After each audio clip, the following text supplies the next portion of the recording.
security, especially in external aggression. The armed forces also has a mandate to protect the nation's territorial integrity and secure its borders from isolation on land, sea, and air. The military have from time been playing the vital role not only on external aggression but also in internal security challenges. The role of Nigerian armed forces in Liberia, Sierra Leone, Sudan, among others, will never be forgotten in history. And just some years back, the Homeland Security reared its ugly head. There are issues of Boko Haram, kidnapping, terrorism, and other vices. The inevitability brought the military into internal security matters in the country. Boko Haram, for instance, took hold of 10 local government areas in the northeast part of Nigeria as of 2015. But as of today, no territory in Nigeria is under the control of Boko Haram. The Niger Delta issue is there, with military playing vital roles to stem the rise of militancy. The armed forces of Nigeria have indeed been up and doing despite challenges, securing the country, and remains the principal unifying force in the country. But first, this background are put together by Ismail Musa. From the top of different monopole towers, from the sky and from different waterways across the country, troops of the Nigerian Army, Navy and Air Force maintain constant eagle eye on Nigeria and Nigerians. Despite these efforts, records show that the nation's security architecture was not encouraging before the coming of the present administration in 2015. In the northeast, for instance, Boko Haram killed and displaced thousands of people, destroyed property worth billions of naira, and held 14 local government areas in the region hostage, while terror attacks were extended to the Federal Capital Territory and Kano.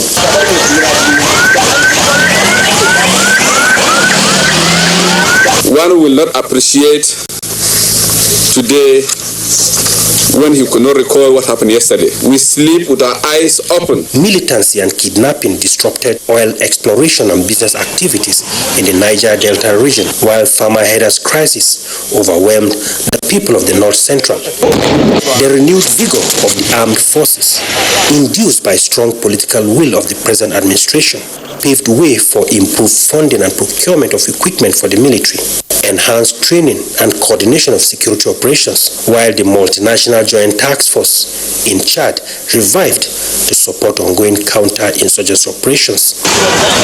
It is about 5 years now. The outlook has changed. No local government area under terrorist occupation.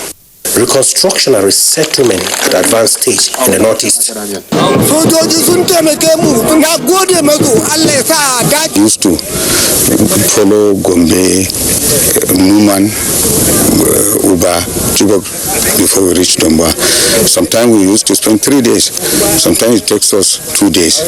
But now with the opening of this road, in 45 minutes, 1 hour, we reach our destination. Exploration and business activities unhindered in the south. What we saw, a lot of work was done in not only flushing out these criminals, but ensuring that our oil facilities, our key national assets are protected.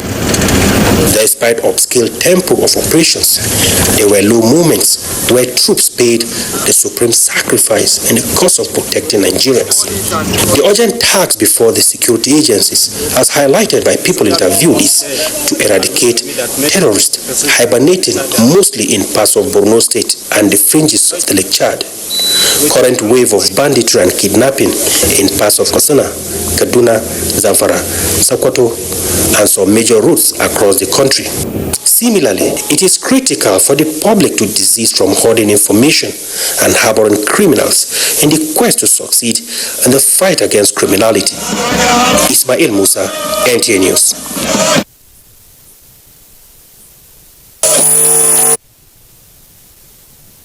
National security is the focus once again on Tuesday Live tonight. At some point, our phone lines will be open And if you are totally, please turn down the volume of the television set and make your input go straight to the point. No need rigmaroling. In doing this, please turn down the volume of your set to avoid the callback. Also, you can be part of the conversation tonight through our Twitter handle at TuesdayLiveNTA. Armed Forces and National Security is the focus of the program tonight. I have joining us here is Major General Ahmed Tijani Jibrin, retired Special Advisor Technical to the Minister of Defense. He is also former GOC 2 Division Ibadan, also former Director of Military Intelligence. Welcome to Tuesday Live. Thank you very much, Amini. Also tonight we have Dr. Kabil Adamu, Risk Management and Intelligence Expert, Managing Director, Beacon Consulting Limited.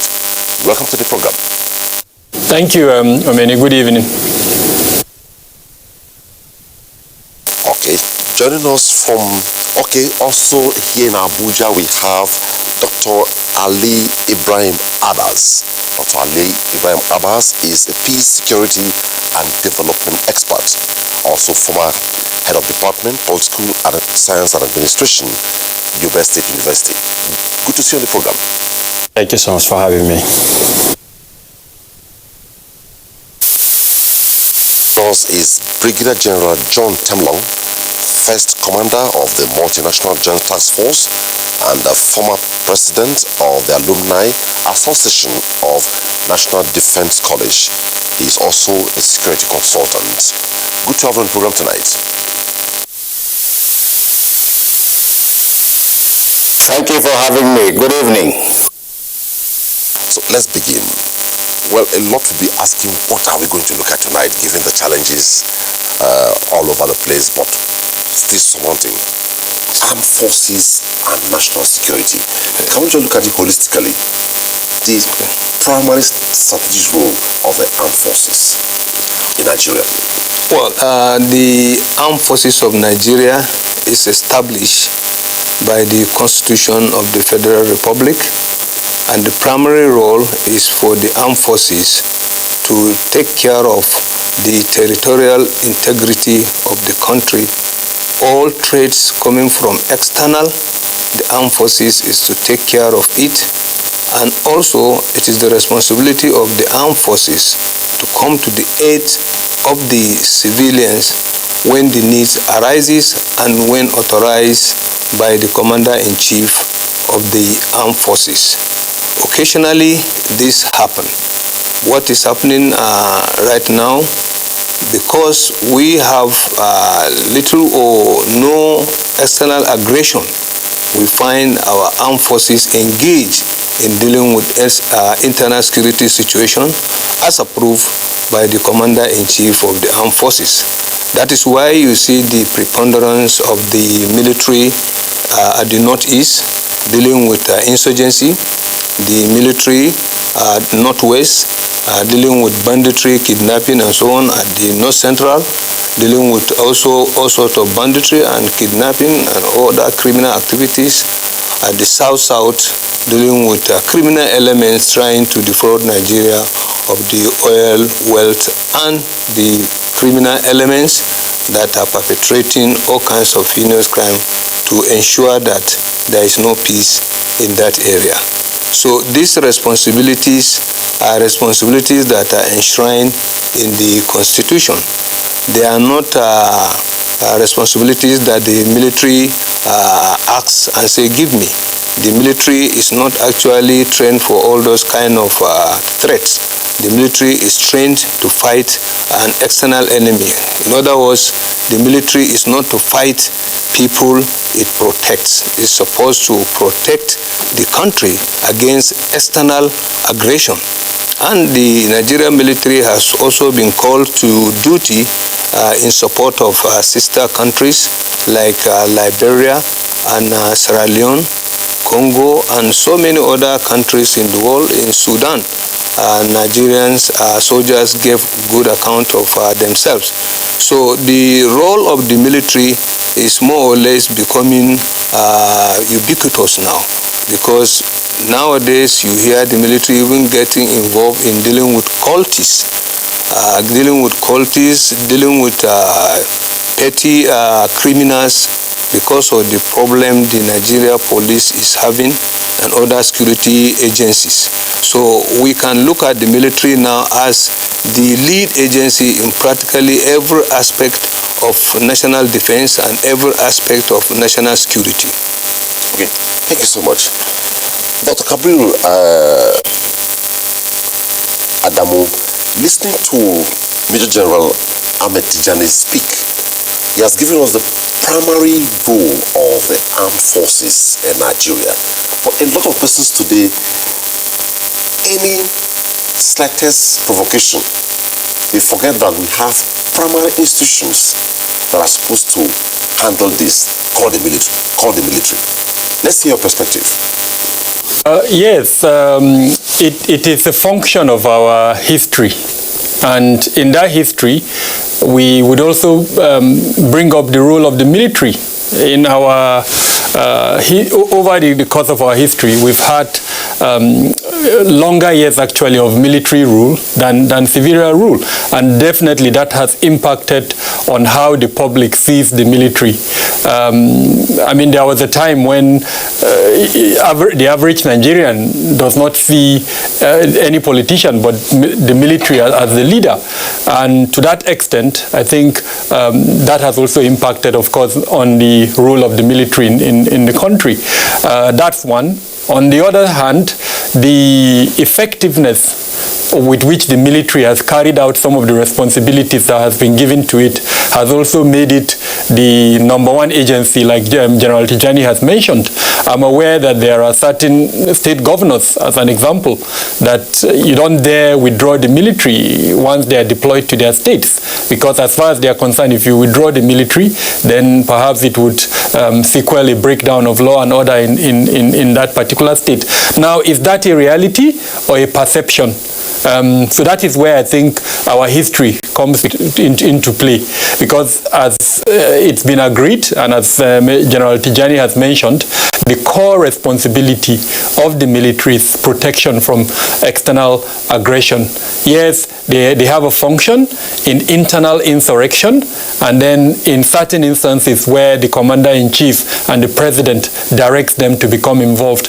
But we are in a situation at the moment in 2021 where there is virtually no state in Nigeria that the military is not implementing one or the other form of operation. In fact, at the last count, we were told that they were involved in 34 states of the Federation. And I mean, the most interesting aspect of this involvement is some operations that were meant to be short-term stopgap operations that, as it were, today have turned into long-term operations. The good example I'll give is Operation Safe Haven in the Plateau that has now been extended into southern Kaduna, which has been ongoing for more than a decade at the moment. So that perhaps reflects the way the average Nigerian sees the military as a result of this history, and on the other hand, as a result of the heavy reliance on the military in the performance of both our defense as well as security strategies, as it were.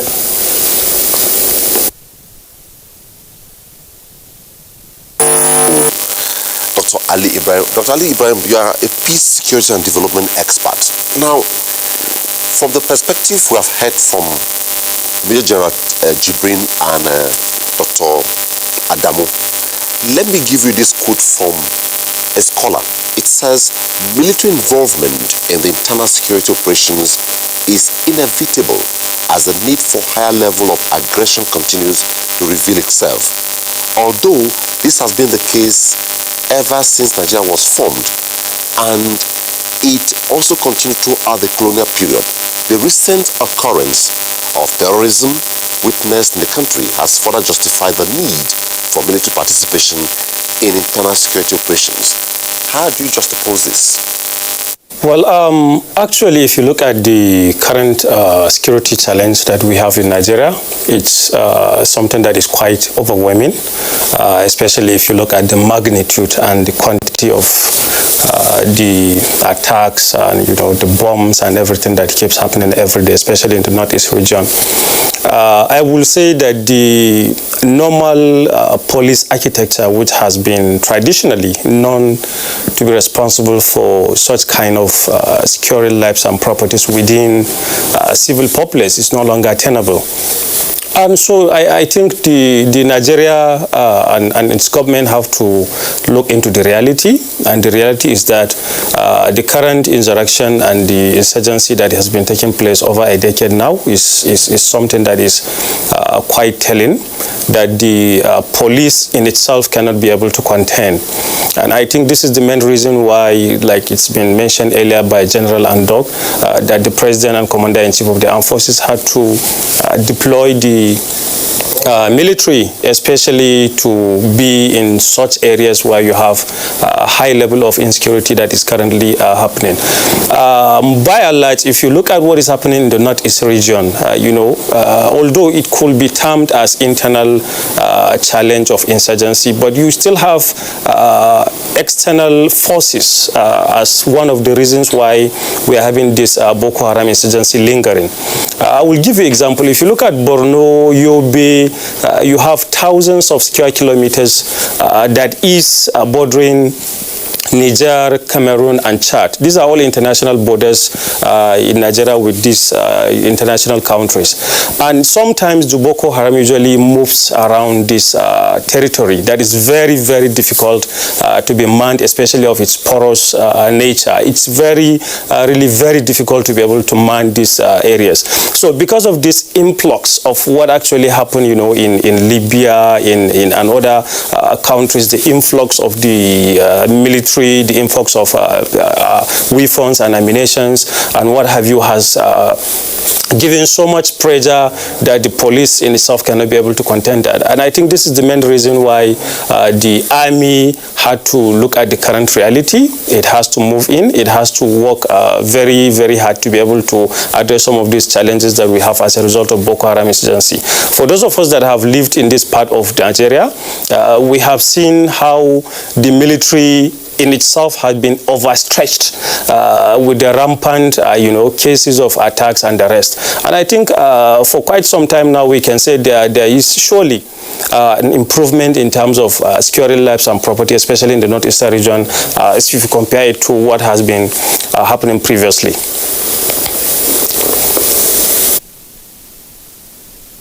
Thank you so much, Dr. Abbas. Now, let's go to Jos, where Brigadier General John Temlong joining us from Jos Network Center. When we hear the slightest provocation, so much condemnation of the Nigerian armed forces, and we just heard Dr. Abbas talk about being overstretched, are we saying that the Nigerian armed forces is not up and about?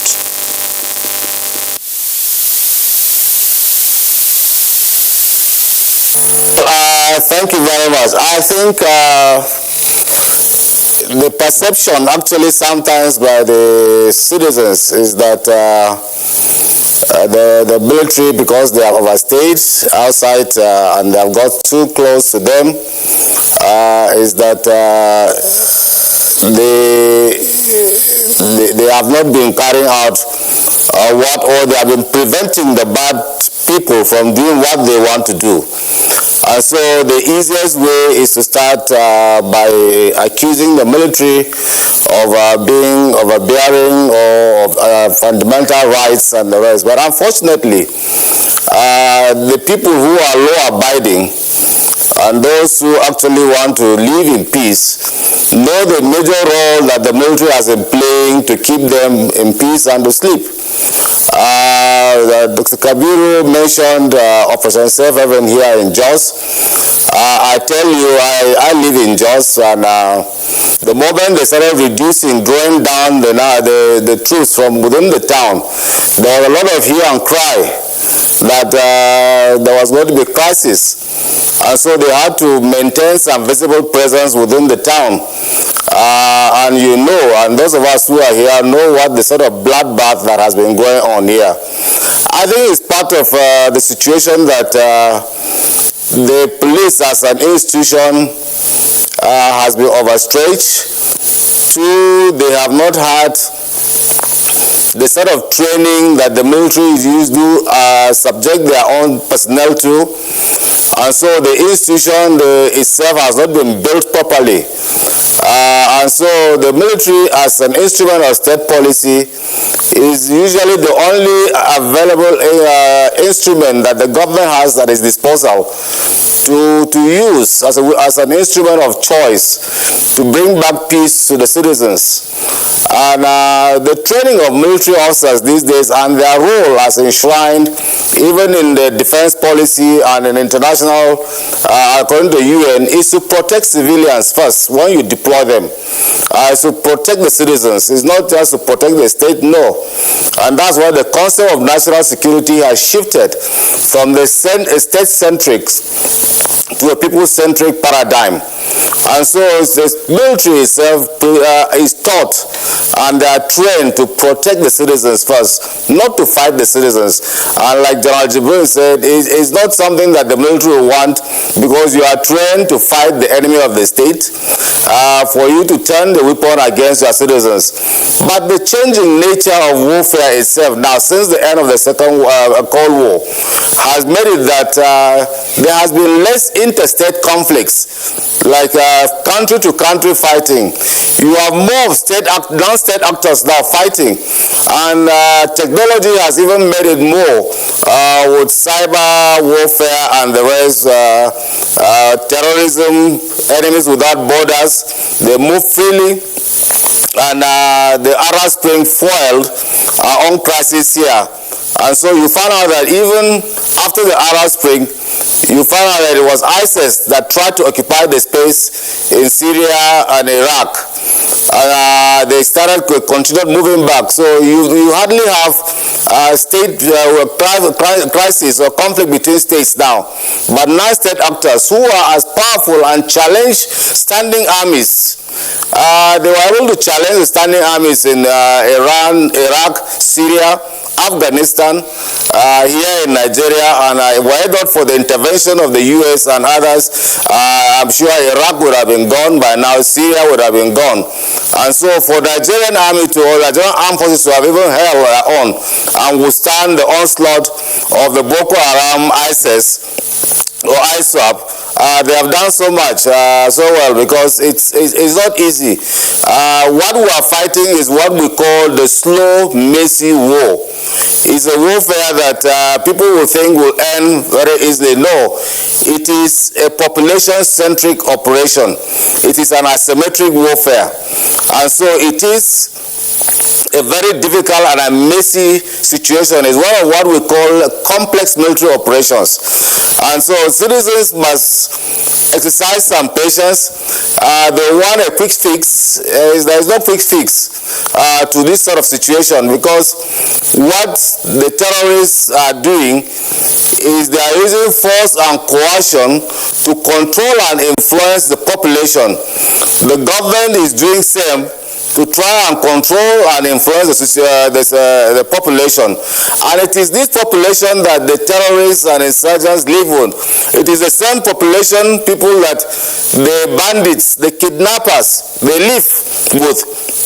And so until you are able to control and influence the population to that extent, it's going to be very difficult for you to keep a tab on these bad people who live within you, dress like you, eat with you, and speak the same language with you, and then at the same time they are planning to do harm to you. So these are some of these complex things that we're dealing, that sometimes Nigerians must exercise patience and understand that the nature of what we're dealing with is so complex.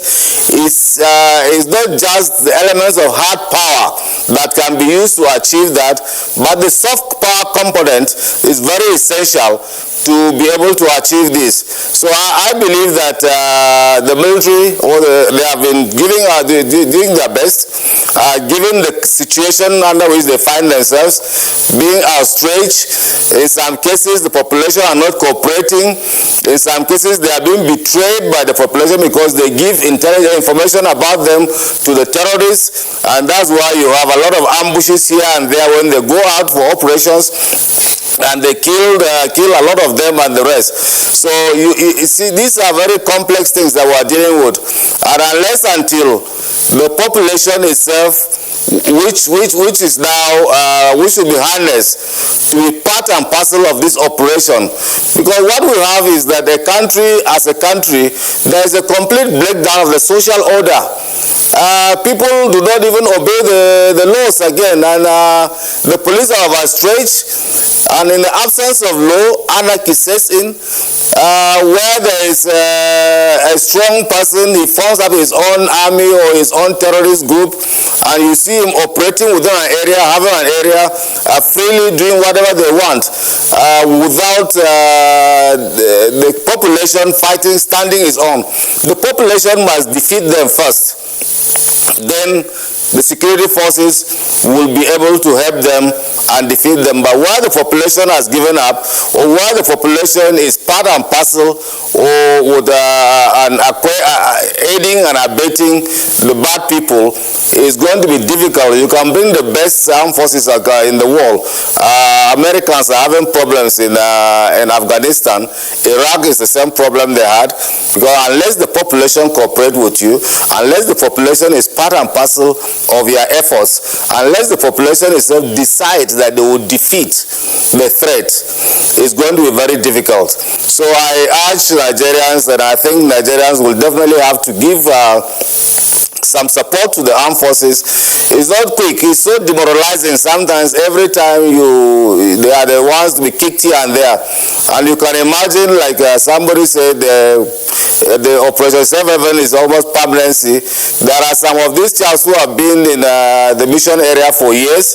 Their families are languishing. They are in very terrible weather, operated in that place. The mosquitoes there are as good as flies. The extremities of the weather, in the night is so cold, daytime is so hot, and the rest. And then the next minute is that you have a population that the national will is not behind you, as if you are just being patriotic for just yourself. So I think we need to change that mindset. The national will has to be behind the military, and so that they will be able to get the encouragement and know that the nation is behind them. During the Civil War, the national will was behind the armed forces. You can see what national will happened during the COVID, where COVID came up and raised so much money and resources to fight COVID. Have we had that sort of cooperation for the military openly? I'm sure by now we would have defeated these insurgents. During the Civil War, Nigerian breweries was producing beer for the armed forces with their label. Guinness was producing stout with the armed forces label, taking them to the hospitals to provide for sick people or those who even donate blood. Some states were sending cows to the troops in the front for feeding. Nigerians were given vehicles to convey troops to the front line, and even accommodation were given free to troops wherever they were living. So the national will was behind the troops, and I think we need to galvanize that national will now, so that once it is galvanized, those who want to challenge the state will find out that, look, the population itself is behind the state. So I think we need to do those sort of things. Thank you. Thank you so much, General Temlong. Well, he has raised a couple of issues. The one that is very touchy is the very last one, the need for people to see it, the armed forces own it, be part of it, and what have you. And recently, it looks as though the people are a bit detached from the armed forces. We used to hear something like civil-military relations. Exactly. Can we stop briefly on that before we take some reports? Okay. It is very important for us to understand what General Temlong is trying to put across. The national support is very, very important in any fight of this nature, especially the fact that we are not dealing with an external enemy. We are dealing with enemy within us. So these are people that have their kith and kins. So if these people are being regarded as part and parcel of us, and then their own people are looking at the military as the aggressors who are actually killing their kids and kin, especially what is happening at northeast and northwest. Because if you go over what General Talon said, the idea that our troops are being ambushed based on information given by the locals, this is a daily occurrence. You know, the military has suffered a lot from the beginning. You know, when the deployment was everywhere to protect every nook and cranny in the northeast in particular during the early stage of fighting the insurgency, the military suffered a lot of casualties because most of their locations were being dislodged by the Boko Haram insurgents. And a lot of casualties were sustained in terms of equipment and men. So this type of problem actually pushed the military to adopt a new strategy, which is the super camp strategy, which involves the pooling of large resources, men and equipment in a strategic place to form a well-defended place so that the force protection is enhanced. So now it's largely a defensive kind of operation, but the problem the military is facing is the cooperation of the locals. Most of the time, if they want to go aggressive, they have to go on aggressive patrol, fighting patrols. And when they go out on the patrols, the locals tell the Boko Haram, who are part of their kids, and then the Boko Haram now allow our troops to go and capture fowl because they got wrong information. They have already told them, leave the place, the military is coming. And then when they are coming back, the Boko Haram ambush them. So it's all this lack of cooperation from the locals. So owning the military, first of all, start from the locals that are living within the area of operation. And this, the government has a serious responsibility to play. Because if the governors of these states where these crises are going on are actually coming out to also show full support, not just in buying the military equipment or anything like that, but actually mobilizing their people to let them know that, look, this military is our only source of protection. And if they are going to win this war, we have to give them maximum support. I'm not expert in determining how well governors can mobilize their people, but I know in some easier way is the government should ensure that the basic responsibilities they are supposed to provide for their people, they provide them. Simple issue of creating job opportunities to engage the youths, providing them with the basic amenities, water, light, and also assisting them in their agricultural activities and other engagements. These are basic things the government can do to mobilize the people. So if the people feel that the government is looking after them and that they know that the soldiers are from government, so they will feel part and parcel of the effort. So this kind of thing is very, very important, especially in the frontline states. If you go to Katsina, the same problem. All the bandits that are terrorizing people in Katsina, Zamfara, and Kaduna State, they are not from Anambra or Oyo State. These are people from that state. And these are people from the local areas. And the local people, the traditional rulers, all of them, they know all of them. In fact, somebody hit his chest and said that there is no family around Katsina and Zamfara that there is no bandit. So if that is the case, then it means that if we really need to assist the soldiers, the first thing to do is to ensure that these people play their own national role. They should be loyal to the cause of this country. They should also take risk. We know some of them pay dearly by helping to give information about to the military, about the movement of the bandits. Some of them suffered seriously, but this is their own role they also have to play. They have to come out boldly and play it and support the military. And also in the process, they may suffer casualty. So this type of thing is very important. The government are supporting some vigilantes which are actually helping, like the civilian JTF in in Borno, they have been doing very well with the military, and the government there have been supporting them with finances and logistics. So this type of thing should also be emulated by the state governors in the northwestern part of the country, because if they do, they will realize that it's going to be a force multiplier, because the military alone cannot deal with the situation. So it is said it's supposed to be a whole agency approach, it's supposed to be a whole government approach. No, it's entirely a whole nation approach.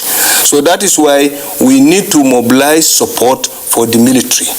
As has been said, during the Civil War, a lot of people that matter came out and assisted the military in various ways. So we need to see this kind of thing taking place now. We need to see our rich people, our influential people, creating situation where the military can be supported in cash and kind. It's not as if the government is not providing funds for some of these things, but the support from these categories of people, no doubt, will give encouragement to the soldiers. They will feel that yes, all our people are with us. The traditional rulers have a very huge role to play, because they are the rallying point of their people. And if they are seen to be preaching the support for the military, most of their people will do. The religious leaders, in fact, they are the ones that have the greatest pull, because when they climb the pulpit and they tell their people, this is what you should do, all of them take it with serious fervor.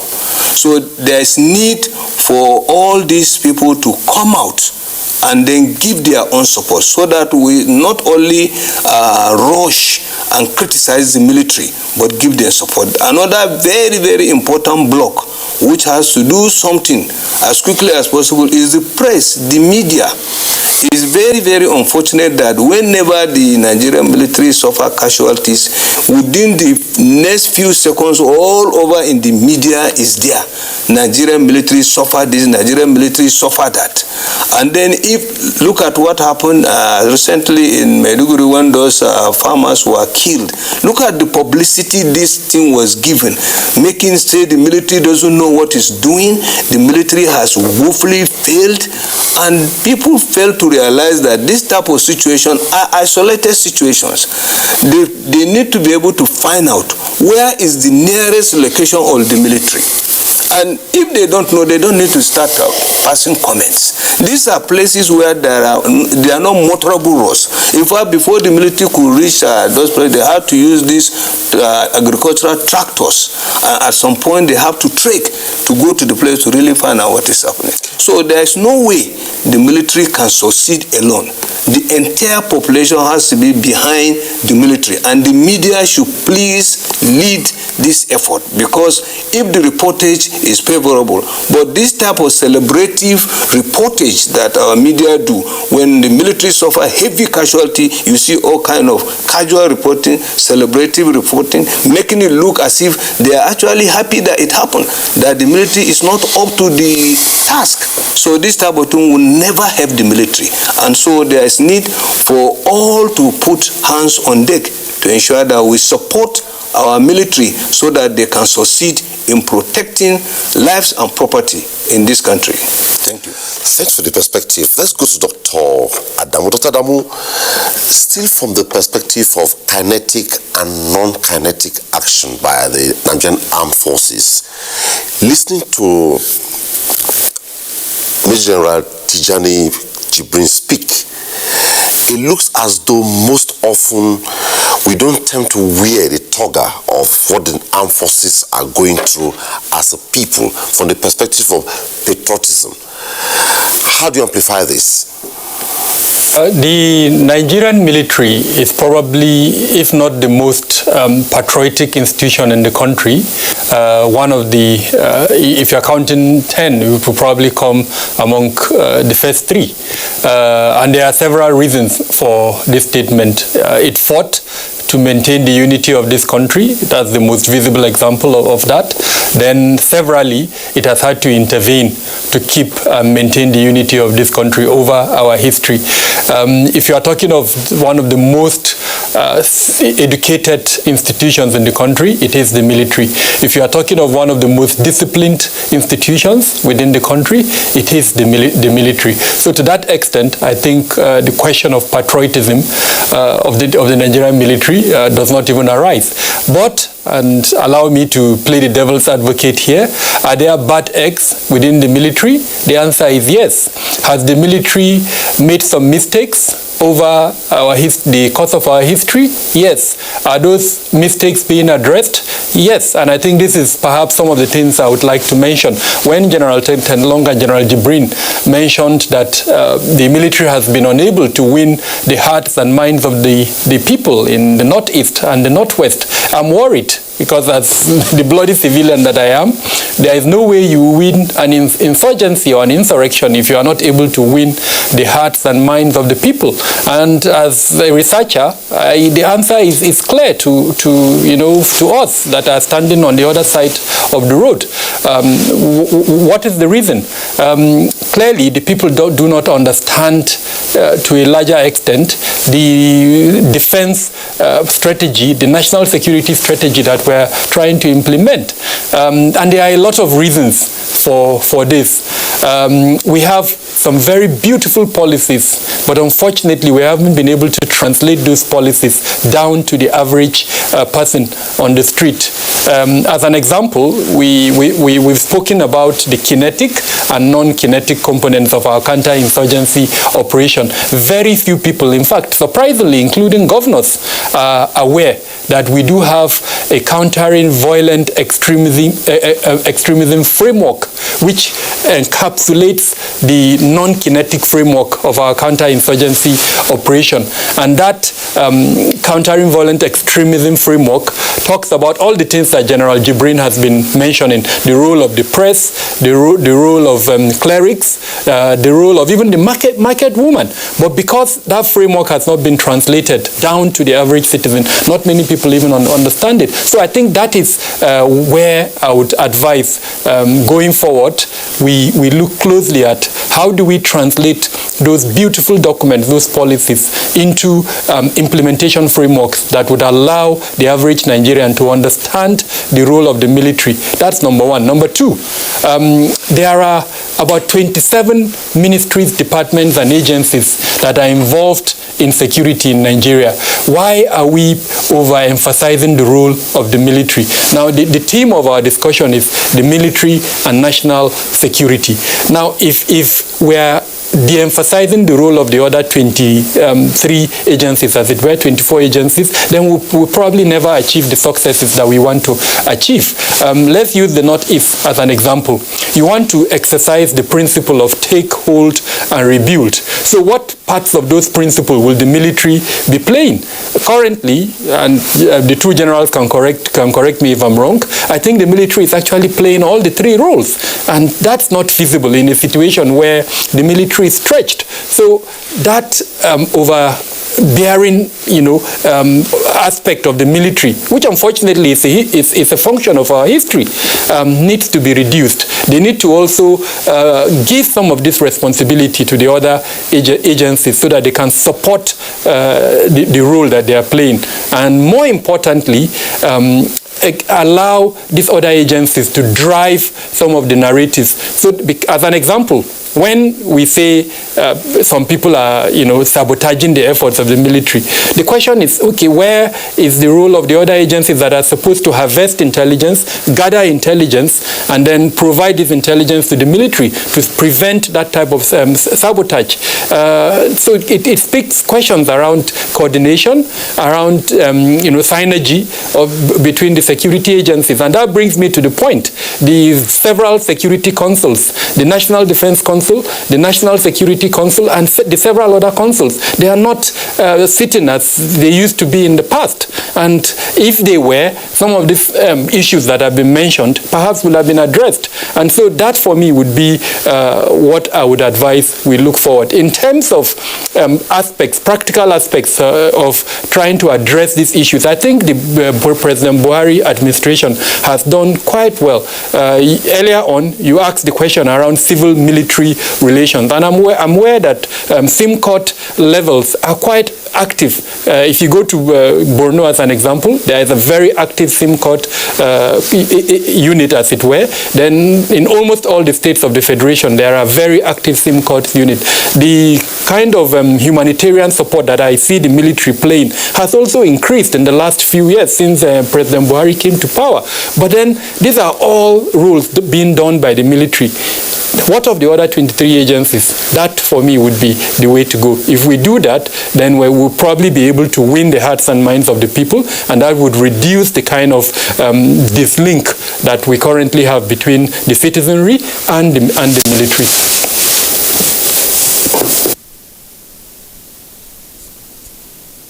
Adamu, let's go to Dr. Ali Ibrahim Abbas. Dr. Ali Ibrahim Abbas. Now, intelligence sharing is key in what we are discussing. The military, the armed forces, they are covering a lot of mileages despite teething problems. But there remains a problem when we discuss the issue of looking at or rejigging the Nigerian security architecture. The problem of the security agencies like Dr. Kabiru Adamu has spoken, working in silos has been a problem. How do you address this? Well, actually, I think what Dr. Kabiru has rightly mentioned is one of the key issues and challenges that the current insurgency especially is facing in the northeastern region. Let me also make this very clear. I live in the northeast. I used to for at least all my life, and I'm beginning this Boko Haram insurgency, especially to its peak 2009 to date. So we have been through quite a lot, and we know how, for instance, communities give prior information, to the military in terms of the site of this Boko Haram around. But sometimes this information are not usually taken seriously in terms of addressing some of these issues. Now, I know of many communities who have to run for their lives to live where they used to live because of sighting these boys around. But at the end of the day, when such information are given, is it because of the army are overstretched, or is it because there's not quite enough ammunition and arms or what have you? I cannot really understand. You see such occurrences happening. But more importantly, I will say, more especially in the northeast where I live, there is quite an improvement in terms of synergy and collaboration between communities, and the military in terms of engagement, in terms of activities, in terms of even local community activities that you see happening, taking place every day. What is more important, however, is that the military, like it has been rightly mentioned by Dr. Adamu, need to do more in terms of winning the hearts and minds of the people, especially the ordinary people. What ordinary people usually see is the aggressions, especially when you have attacks of Boko Haram or incidents, what transpired after that, the backlash with the local communities sometimes is not really nice, and the people will feel they find themselves like in the midst of crossfire. It's either the military, the security, or it's either the army. But if really at all there is any synergy and collaboration between the ordinary citizens and the security in terms of working together and collaboration, I think we are going to address most of these challenges. Again, I am also looking forward to see military and other security agencies that are more friendly, more community-driven, more participatory in terms of not only the security activities, but also in terms of humanitarian support, in terms of development support to these communities. Now, I will give example with other militaries, especially in advanced economies, where you see if you have cases like floods and other natural disasters, you see the military coming in to assist people. This is in itself will show the human side of the military, and the civilians which ordinarily are not used to seeing the presence of the army and other security, within their midst, will gradually begin to understand that this fight is our own fight. This military and the Nigerian army is ours. They are here to protect us. They are here to provide security for our lives and properties. And I think the people will be able to understand and appreciate that. And I think we should also take into cognizance that the military in itself are not, in most cases, having the required machineries and equipment that they may require. So sometimes, it's just one life. They take the risks. They put their lives before, the ordinary civilians. But at the end of the day, when they are gone, who really says what is happening? So I think the government, in its own part, will have to look at various issues of addressing some of these challenges. Number one, I always say this: the military in these operations shouldn't be allowed to die until we begin to talk about how do we address these problems. By so doing, I think the intelligence sharing is very important. The military should be given that information when it is required and they need to act.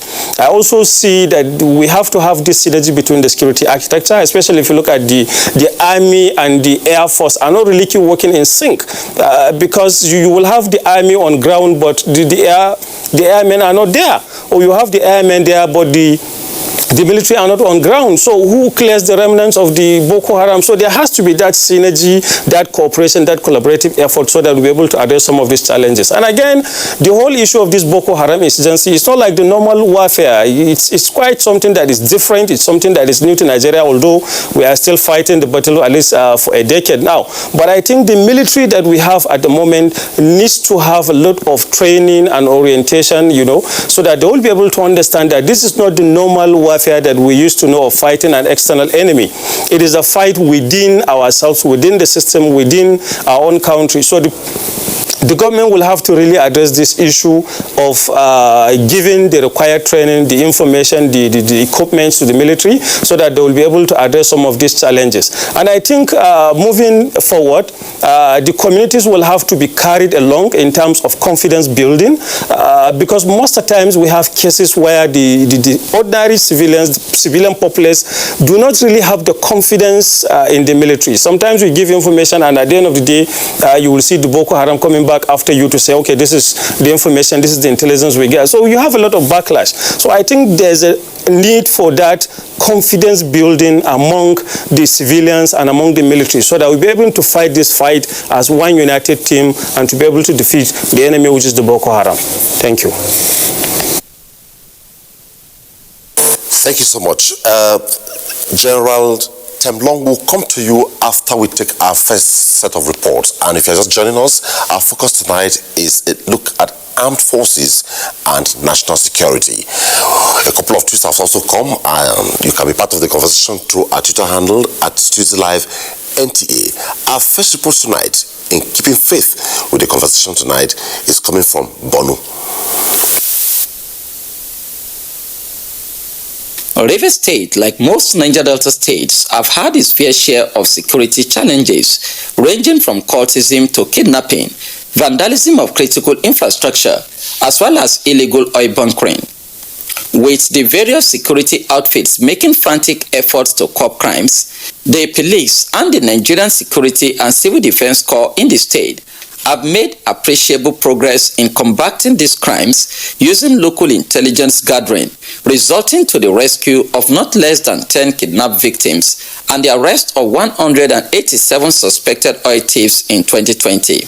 Kidnappings is low, but for now, and the cultism is not as before. What we experienced 2-3 years back is different from what we are seeing today. There's a little bit of relax in youth restiveness. The recent deployment of over 300 constabularies in Rivers State for community policing, respondents say will no doubt enhance the operations of the security agents. They, however, called for more investment in security and the mop-up of illegal arms and ammunition, as well as increased surveillance in the waterways. Intelligent gathering is the basic thing. How do we stop the coming in of illegal arms? These are the issues that should be rightly pursued. If we do only state police, it will just be a smaller problem of the bigger one. We should do the state police and come down to community police. We want to employ all our sundry to come on board. Let police revise commands together. Let them share credible and actionable information to us. They also advised the police to provide timely information to the neighborhood security outfits to avoid breach of security.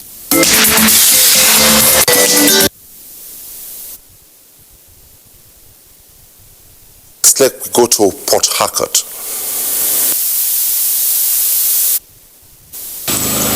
The abduction and subsequent rescue of 344 students of Government Science Secondary School Kankara was the first major litmus test for Katsina State government and security operatives fighting insecurity in the frontline areas of the northwestern part of the country. Security operatives adopted new strategies and strengthened existing ones, which led to the rescue of kidnapped victims in Katsina and bandits neutralized, as well as the recovery of arms and ammunition.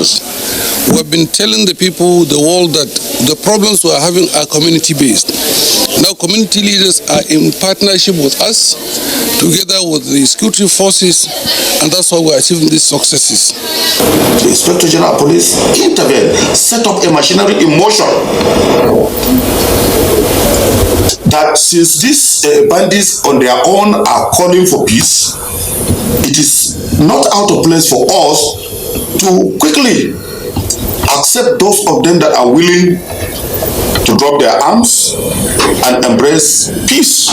Then we will now be able to isolate those that are not willing to embrace peace and then deal with them expeditiously. With the involvement of community as one of the strategies adopted in ensuring that kidnapped victims regain freedom from their abductors, traditional and religious leaders were optimistic that the new approach will go a long way in the return of normalcy in the frontline local government areas bedeviled by security challenges in Katsina State and the northwestern region. To commend the federal government of Nigeria, the state government, and other security agencies for doing a wonderful job. I really appreciate what they were doing right now. What I expect government to do is, you have to put security. You prepare not until something happens. They also held the synergy among security operatives and pledged their support and cooperation in the fight against all forms of heinous activities in the state and the country at large.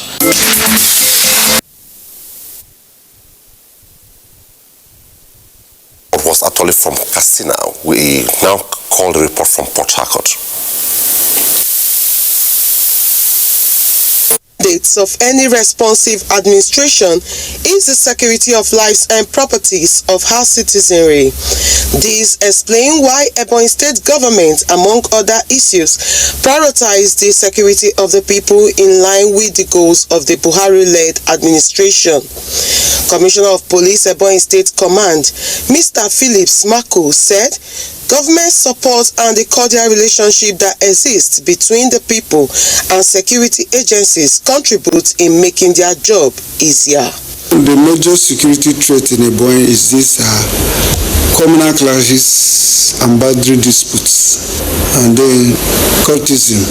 In the aspect of the cultism, the community policy program, we have launched it in Ebonyi so that they will work in collaboration with the security agency, with the police. We are doing everything, including very prepared to give a bonus to whosoever that can identify somebody and say this one is also a court member. And the governor has placed some money for them.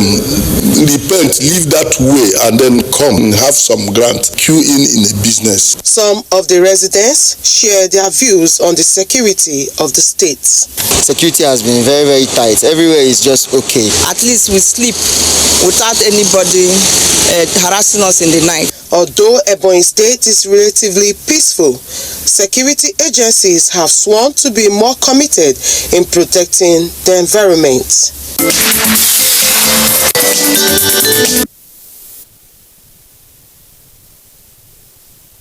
those reports came in from Maiduguri, Katsina, and Abakaliki. I think Port Harcourt report was not part of that particular segment now. But we'll take a break. When we return, we'll go to Jos to sustain the conversation. If you're just joining us, we're looking at armed forces and national security. Our Twitter handle is @TwitterLive NTA. Also, our phone line is displayed on the screen. Stay with us.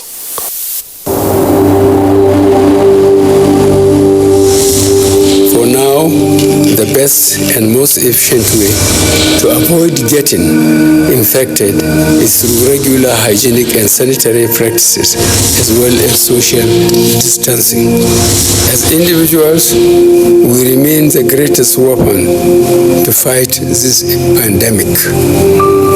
By washing our hands regularly with clean water and soap, disinfecting frequently used surfaces and areas, coughing into a tissue or elbow, and strictly adhering to infection prevention control measures in health facilities, we can contain this virus.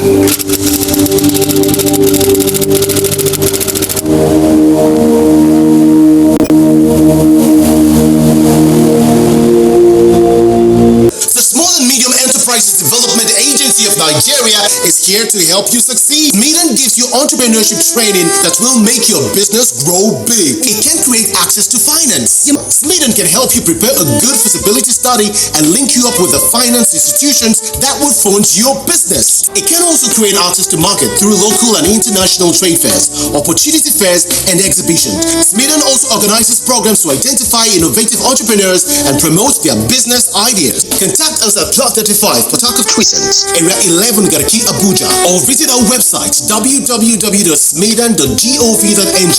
Nigerian youths are about the greatest assets the country has at the moment. It is therefore not surprising that the administration of President Muhammadu Buhari is strategically responding to the yearnings of the youth through multiple projects and programs. Youth entrepreneurship support years by Bank of Industry, the Youth Investment Fund by the CBN, and several other conditional cash transfer programs. Recruitment of 774,000 social workers, majority of whom are youths, and so many other projects that are beneficial to youths directly or indirectly. If the administration can do all this, definitely with a degree of patience and time, it can achieve more. Nigerian youths must come together to say no to terrorism, no to vandalism, and no to all disruptive tendencies. Hashtag Youth for Greater Nigeria. Pacifying the youths, unifying the nation. Coronavirus is real. Steps to avoid this pandemic. Wash your hands regularly or sanitize your hands. Keep social and physical distancing. Avoid crowded places. Stay at home unless absolutely necessary. Don't touch your eyes, nose, or mouth if your hands are not clean. Avoid the spread of coronavirus. Coronavirus is real.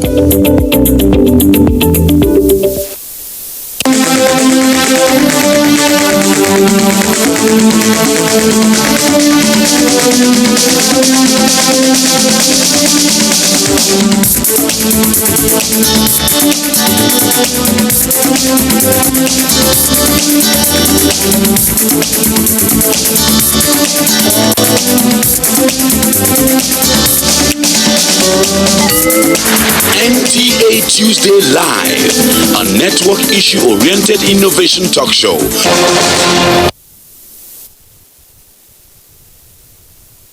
Thanks for staying tuned. And while the reports were on, a couple of tweets have come in. But before we take the tweets, let's go to General Temlong to speak on the overbearing aspect of the armed forces. As much as they are doing so much, as much as they have problems, there are some concerns here that at times they are overbearing. How do you react to this?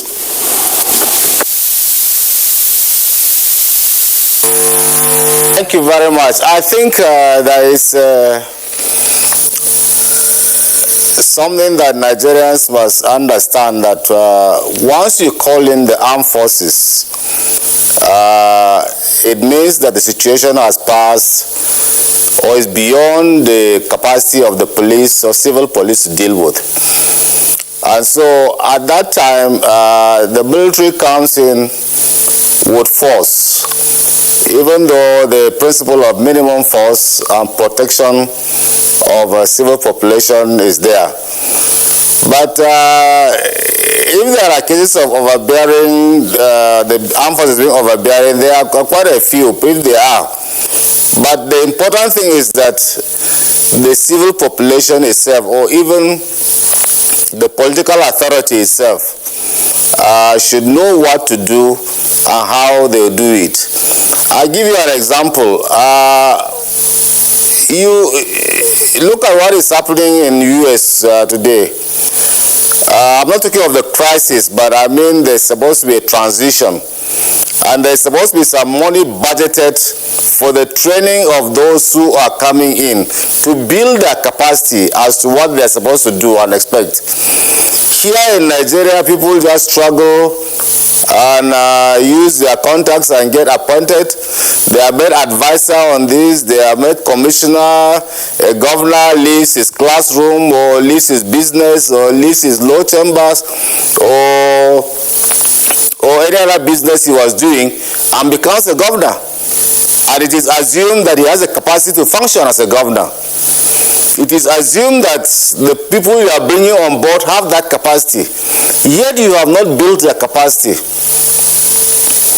In civilized crime, you build the capacity of these people on what to expect.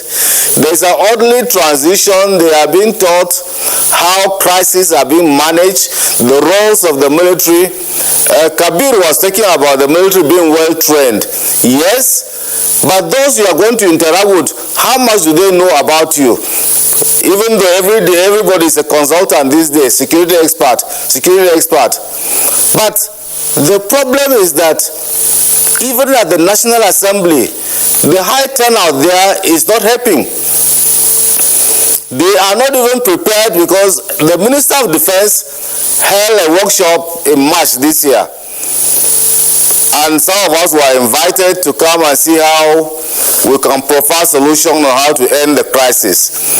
And I tell you, the National Assembly members who are supposed to be part and parcel of the efforts hardly came there. I think one of them came almost at the closing ceremony. And we told them that in USA, it is the Congress that enacted the Goldwater Nichols Act that transformed the operations of the US military. It wasn't an executive bill. It came out from the Congress in 1986. And so if there are problems of interoperability, of synergy, of cooperation, of all these things is what they should aggregate and make laws that will regulate the services, that will make laws that will put the chain of command properly under civilian control. But it looks that capacity is not there. They are not interested. You know, I saw Senator Ndume at the Maiduguri, but I didn't see the other members of the committee with him. He was the only one. Whether the cameras didn't focus on them, but that should have been an operational visit, not just the hospital there. He should have gone right to the front and see and have a feel and talk to the soldiers in Sambisa, in the Lake Chad, how they are feeling, what are the equipment they need, what are the things they need, what are the shortages, and what are the conditions under which they're operating. It is from there he comes back. And so when you see soldiers reacting sometimes, there is a sense of frustration on them. That with all the patriotism, what they are doing, nothing is being done to appreciate the way. And you could see, because of the exposure and training of the president, the commander-in-chief, you find out that he never rebukes openly. No, that's not supposed to be done. It's statesmanship. He does rebuke them, but he doesn't rebuke them openly. All he does is to praise. Even during the answers, he still had to maintain the police and telling them that not all of you are bad. You are doing a good job. The few bad eggs are there. I mean, because that institution was really brutalized. The police as an institution. So when you see people reacting or you think they're overbearing at a time, it's because people do not know their role. People do not have the capacity to do what they are supposed to be doing. The states, for example, at the national level, you have a national security advisor. You have the Office of National Security Advisor, which has got professional staff, professional national security staff who have been working and trained to that level, providing the needed advice to the executive. At the state level, you have the sometimes they call them palm-sec security, who has not even been to NIPS. And you expect him to interact with the security agencies the way it is. He has no professional staff that are there. And how does he even provide that interaction between the military or security forces and the civil authority? The governor himself has not had any capacity building on crisis management and what his roles are supposed to be. So we will expect magic to happen. So I think we recommended when I was at the National War College that whenever, that was the beginning of civil rule, we said that there should be some capacity buildings for incoming governors at least to come and play the crisis game. Even when they are there, they should be coming to play the crisis game so as to see how they fit in, because we are talking about the soft power component in this insurgency. It is their role to provide this soft power component. In fact, they don't even sometimes, they don't even want to use the soft power. The next thing is that they call the military because they want to be politically correct. For them to sit down and sort out a problem, oh, we don't want to offend these people that are supporters, we don't want to offend this, we don't want to do this. The next thing is that they send in the military so that the military will bear the brunt. But they are the ones who are supposed to provide the soft power component. They are the ones who are supposed to mobilize their communities. When you say that you win the hearts and mind, yes, but it is those people who are supposed to start. It is the states. Because when Boko Haram started, they said it is our own boys. I remember elders when I met Jonathan and said they should pull out the military. Late General Shiwa told them that if they pull out the military from Maiduguri, Nigeria will be overthrown. Boko Haram overran Nigeria. Its history now is not alive. There was no, and there is still no national narrative on Boko Haram. Like General Jibrin talked, you go to the religious leaders, some of them are saying these are our boys, some of them are saying no, we shouldn't treat them this way. But Boko Haram was so intelligent that they compromised Nigerians. They started by hitting at the Christians, and so it went well with some religious authorities. When they had finished Christians, they turned on the Muslims, and so the Christians were not even there to help. No, were the Muslims able to help Christians, and so we were compromised and taken piecemeal. And so they had a field day. Very intelligent set of people. People who are saying they are raptured, but they have good strategy. So we have to have an all-of-government approach. Like Kabiru said, there are about 27 ministries. And the military is just one element of national power. There are several other elements of national power which should be brought in to bear in this endeavor. You are talking about building or providing humanitarian services. If you, again, unfortunately, if you read the NEMA standing operational procedure, you will find out that the first responders are the military units in most of these areas, and they are supposed to deal with even this flooding that you're talking about. They have helped, they have provided assistance with floods once ever they activated their call. But unfortunately, the states Most of the states have not established their own SEMA, the State Emergency Management Agency, which is supposed to synergize with the NEMA, National Emergency Agency, and to be linking up with the disaster response units in their own locality for them to tap into it and respond immediately before federal assistance comes. Some of the states don't have SEMA. So how do you do? So they are so complex that we have, and you cannot give somebody money if you do not have money. If we don't know some of the things to do, unless we build our capacity, we cannot give Nigerians the good governance that they require. We cannot be able to tackle this insurgency as we're supposed to tackle, because there are very critical roles that the states, the local governments, and the communities are supposed to play in governance. Unfortunately, the participation of citizens in governance ends after the electioneering campaigns in Nigeria, because after that one, governance, the citizens are no more involved. Unless we get our citizens on board, unless we get our citizens to be part and parcel of governance, some of these things we are doing, the security problems that we are having will continue to be protracted, and the peace we are looking for will continue to be a mirage. Damnon, we'll come back to you.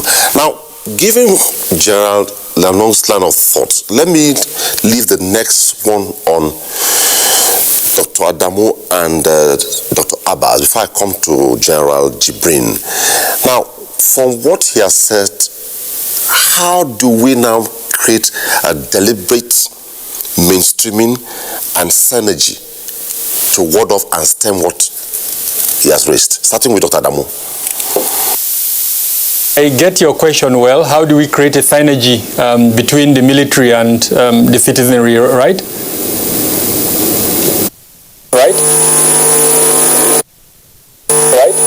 Clear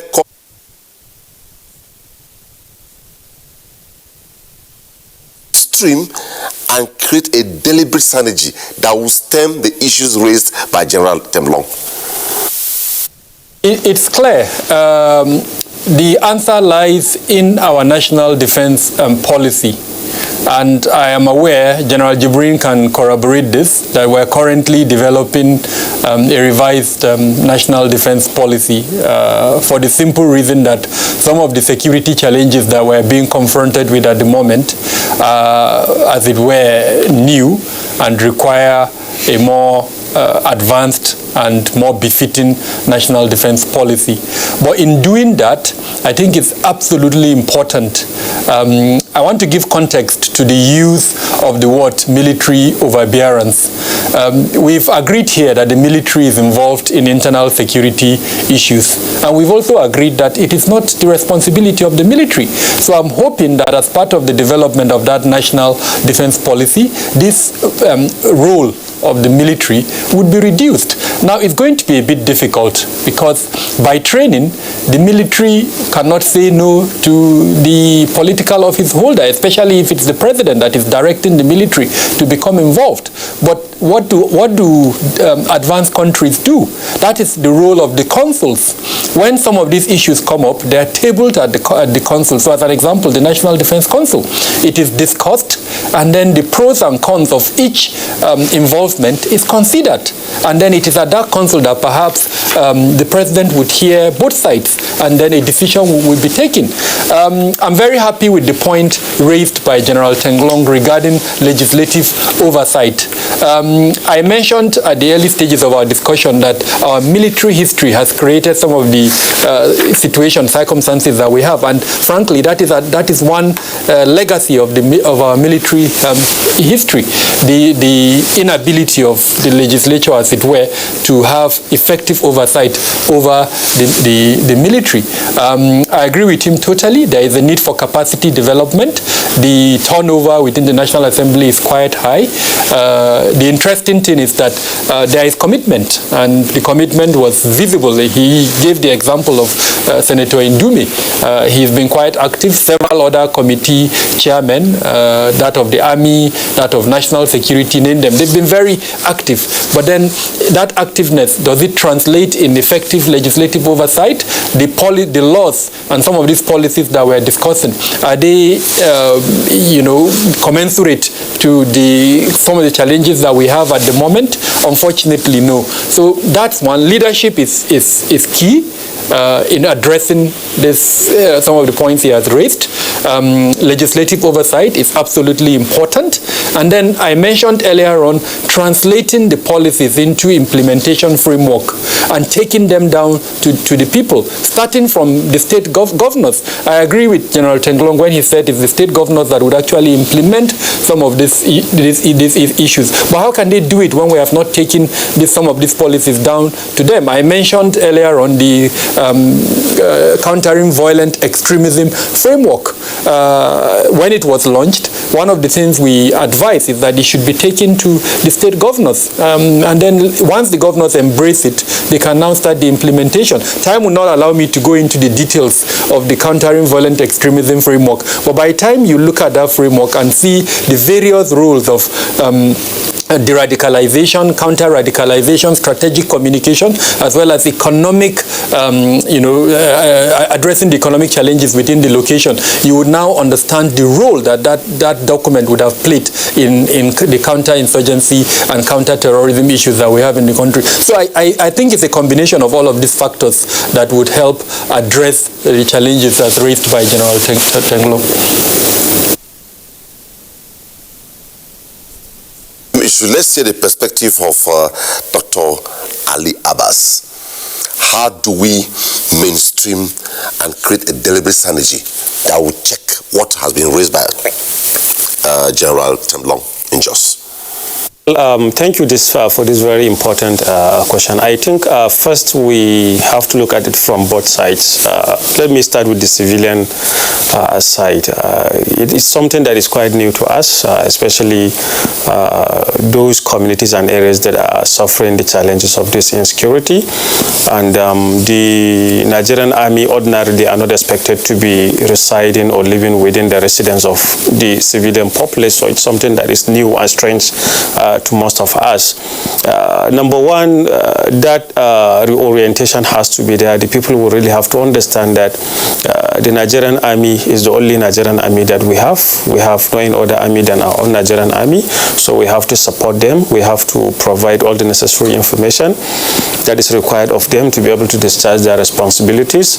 We also have to, as citizens, be able to give all the support and the kind of interaction that the military will be able to harness in order to give them the appropriate opportunities to be able to discharge their responsibilities.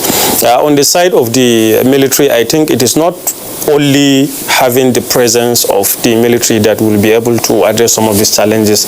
I am sure that the symbolic presence of the military in that place does not begin and ends in terms of their normal routine operations or protections of life or property. I think there has to be an extension of that primary role and responsibility, like I mentioned earlier, to be able to have the winning of the hearts and minds of the citizens. There has to be that confidence building. There has to be that trust building among the populace. Also, the military will have to be supported by the federal and the state government in terms of equipment, in terms of logistics, in terms of intelligence, and all that they require to make them perform their functions.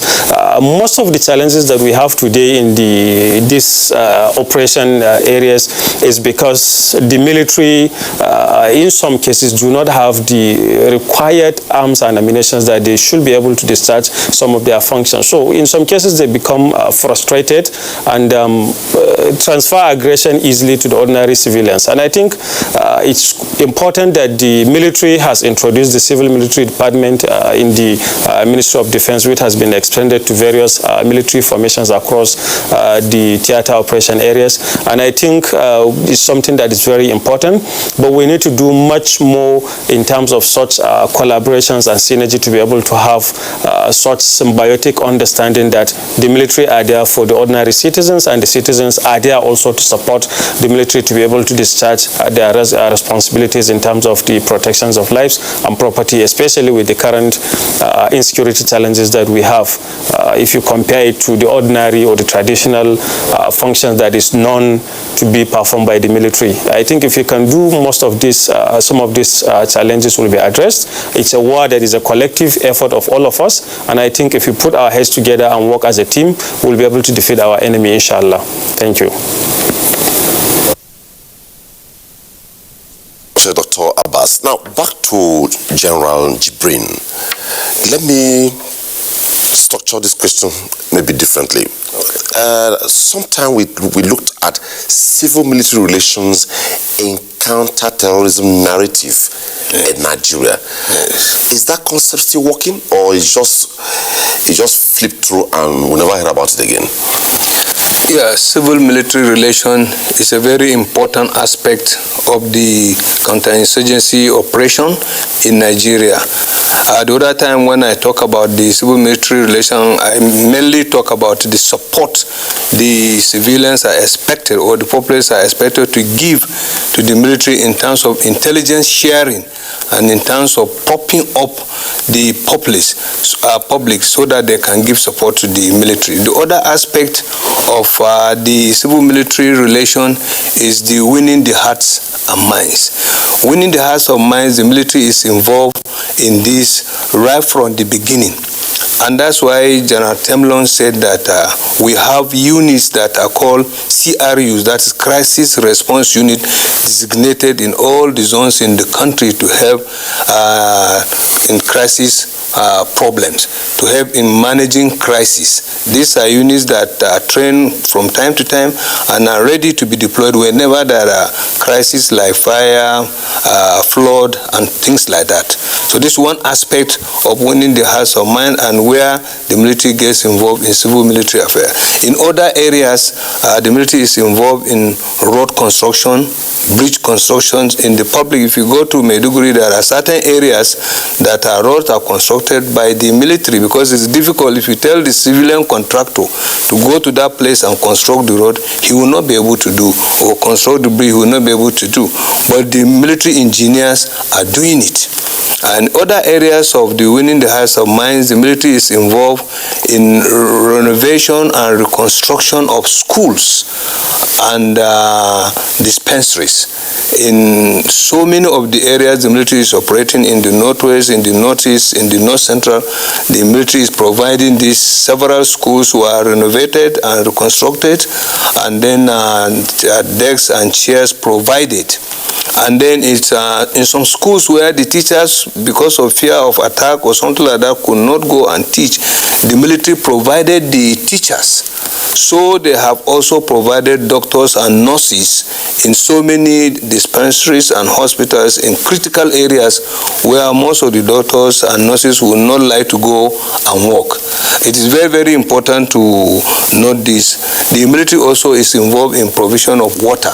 Many boreholes were constructed in several communities where the military is operating to provide potable water for the people they are operating in their area. So there is also from time to time the medical outreach.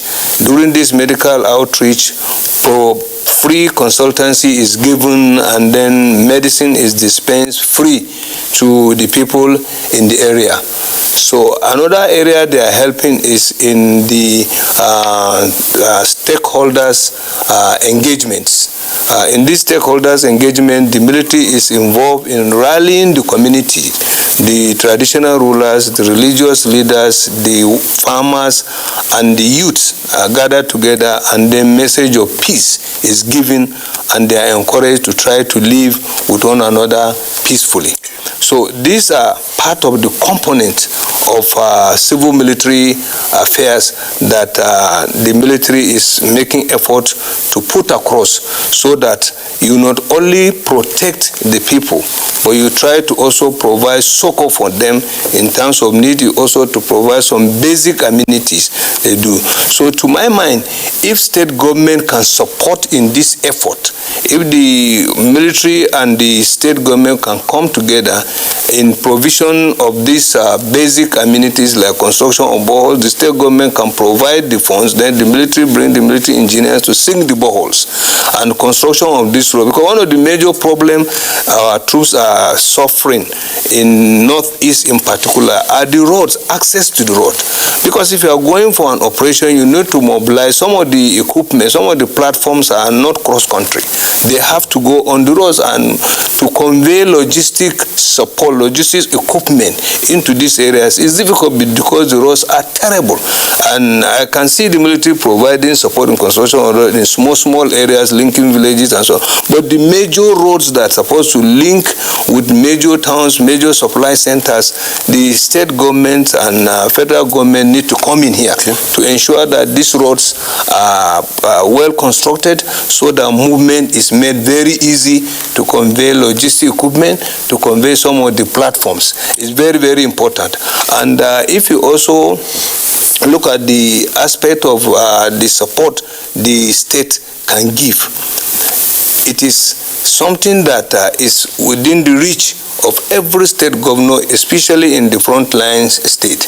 You know, welfare package, when the military is involved in operation, they do have some free time, sometime during relief in line, some free time they have.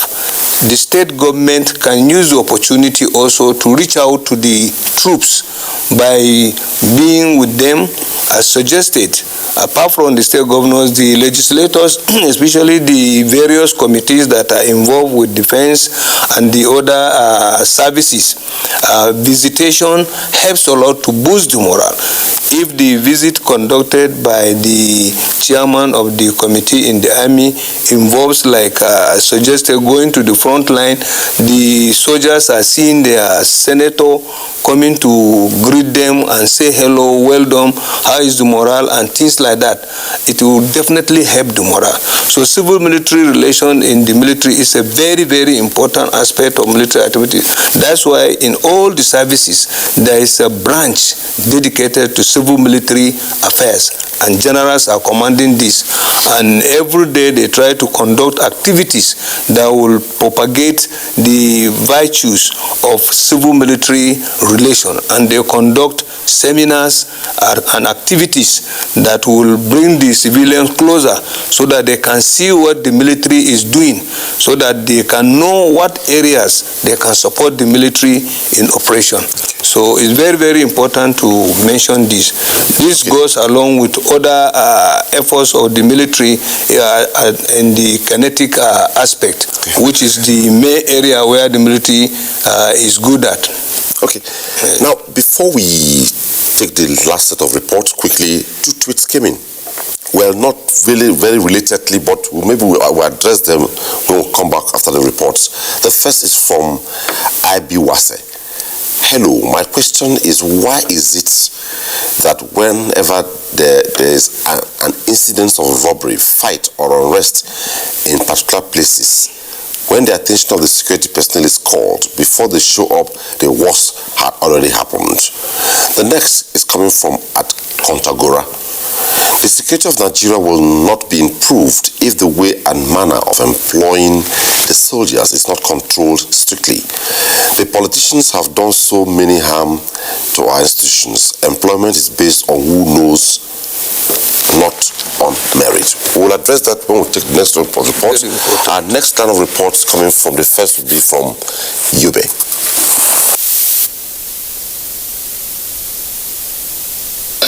Yobe State is one of the states in the northeast region of the country was hit by the activities of Boko Haram insurgents in over a decade. During the peak of the insurgency, the contribution of people collectively and individually played a significant role in the successes recorded by security agencies in restoring peace in the frontline areas. To further consolidate on these gains, the state government recently constituted a high-level security consciousness and awareness committee led by the state deputy governor Idi Bardagubana, where they had an engagement with emirate councils across the state and other relevant stakeholders with a view to reawaken communities to be vigilant and keep surveillance on activities of persons or group of people in their domain so as not to be caught unaware. This committee was directed by His Excellency the Executive Governor of Malabuni in his wisdom to visit the critical areas where the security challenges is becoming so prominent, to sit down their Royal Highnesses and the leaders of all the groups and get the way forward on how to curtail these happenings which retards the development among the people. Security is life. Security is everything in life. And everybody's happiness should not be left for only security authorities. More so, a 259-strong police constabularies was inaugurated in the state to further enhance security consciousness around communities. The police constabularies were selected from the 70 local government areas of the state and trained for 3 months on aspect of community policing at the Nigerian Police Training College, Maiduguri in Borno State.